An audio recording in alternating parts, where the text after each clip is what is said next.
এই মুহূর্তে গুলশান আজাদ মসজিদ থেকে সরাসরি যুক্ত হচ্ছেন সহকর্মী জাকারিয়া খান। জাকারিয়া, মুস্তফা জামান আব্বাসের মৃত্যুতে স্বজন সতীর্থরা কি বলছে এবং আমরা যতটুকু জেনেছি ওনার জানাজা সম্পন্ন হয়েছে, কখন নাগাদ দাফন হতে পারে সেই বিষয়ে কিছু জানতে পেরেছেন কিনা জানাবেন। জি ফারিয়া, আপনি ঠিকই বলছিলেন, ওনার জানাজা সম্পন্ন হয়ে গিয়েছে। এই মুহূর্তে ওনার লাশবাহী গাড়িতে তোলা হয়েছে আজিমপুরে নিয়ে যাওয়ার জন্য। এটি তার শেষ ইচ্ছা ছিল যে আজিমপুরে তার বাবার কবরে তিনি শাহিত হবেন। এবং আমি জানিয়ে রাখি যে কিছু কিছু মানুষ থাকেন যারা কিনা নিজের গুণে বিশ্বের দরবারে বাংলাদেশকে এক অনন্য উচ্চতায় নিয়ে যান। মুস্তফা জামাল আব্বাসী কিন্তু তেমনই একজন মানুষ ছিলেন। তার প্রতিভায়, তার গুণে তিনি বাংলাদেশকে রিপ্রেজেন্ট করতেন সবসময়। এবং বাংলাদেশের লোকসঙ্গীতে, লেখনীতে, বিভিন্ন পত্রিকার কলাম লেখনীতে বা প্রবন্ধ রচনায় তার কিন্তু সব ক্ষেত্রেই তার বিচরণ ছিল এবং সব জায়গায় তিনি তার প্রতিভার ছাপ রেখে গেছেন।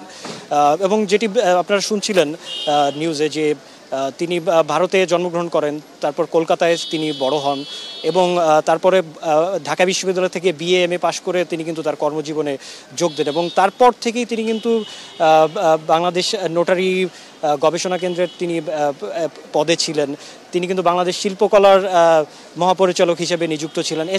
এছাড়াও বাংলাদেশের অনেক বড় বড় সেক্টরে, অনেক বড় বড় জায়গায় তিনি কিন্তু দায়িত্ব পালন করেছেন। এবং তার ভক্ত গুণগ্রাহী যারা আজকে এখানে এসেছেন তারা কিন্তু তার স্মৃতিচারণা করছিলেন এবং বলছিলেন যে আজকে বাংলাদেশের সঙ্গীতাঙ্গন একটি উজ্জ্বল নক্ষত্র হারালো। এবং তার মৃত্যুর বিষয়ে যেটি আমরা জানতে পেরেছি, তিনি দীর্ঘদিন ধরেই কিন্তু শারীরিক বার্ধক্যজনিত যেই অসুবিধায় ভুগছিলেন এবং গতকাল তার শ্বাসকষ্ট বেড়ে যাওয়ায় তাকে রাজধানীর একটি হাসপাতালে ভর্তি করা হয় এবং সেখানে আজ ভোর 5:30টার দিকে তিনি শেষ নিঃশ্বাস ত্যাগ করেন।